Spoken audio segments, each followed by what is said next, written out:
Hello, good afternoon. It's me again, Miss Pork. For today's video mga kabhab na malingki mi. Ubay-ubay rapod siguro nino para sa amuang duha. Pero kay mahadlok man dyan na si madam nga mahotdan o pagkaon sa balay. Lain pa'y ato, kini paingon na mi sa market. Syempre, kuyog na ko akong driver, walay lain kundi si madam. Habang naglalakbay kami papunta ng market ay nagmarites ming duha. Well, ingana man dyan na siya. Ang among topic walay lain kundi ang iyang mga igsuon. Pero i-mute lang nato kay kabalo ko manaway na pud mo sa akong in-English nga perting gahiya.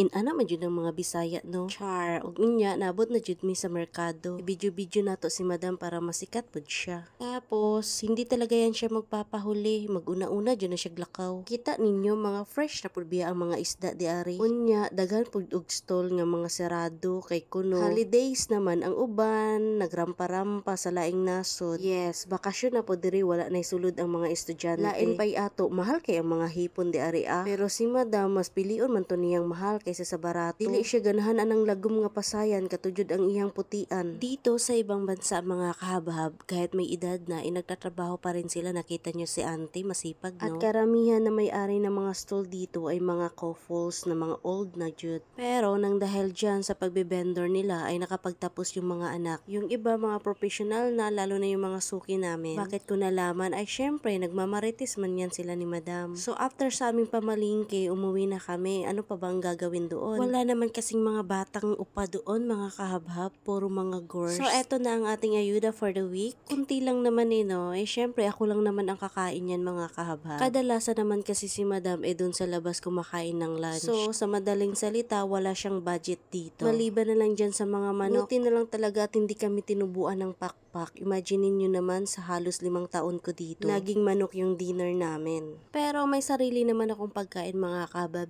Syempre, nakakahiya naman kung magluto ako ng ibang pagkain sa gabi. Parang yung tilapia, parang gusto kayong halikan.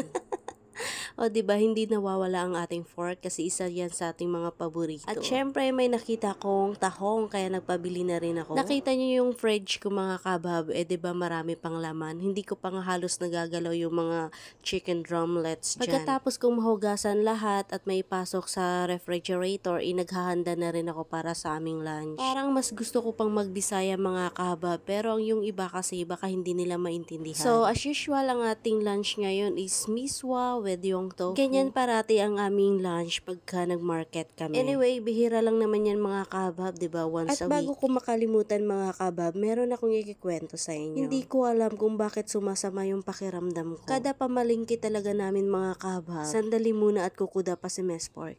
Maing adlaw, pula kaya akong nawong no, kay nanguskus na pugkos akong mga blackheads ug whiteheads diri sa akong nawong. Ako ana po siyang gitangtang kay murag daghan-daghan na manggod siya, ubay-ubay na. Tapos mag-day off na punta karong sunod Domingo, mas nindot magunang magbutang tag makeup nga matanggal ang atong mga white seed. Kanabang kurikong sa imong nawong ba, mas nindot maguna siya matanggal bago ka magbutang og makeup kay plakado kayo hamis. Kunya, while galuto ko si madam, naligo na pud siya to siya sa taas. So, pag naog niya ato, muhabhab na lang pud siya. Nabutngan pa jugog pimples o giatay. So, unya na pud ko mag-rest back ha, kay busy-busy ko karong adlaw kay nag-marketing manggod mi.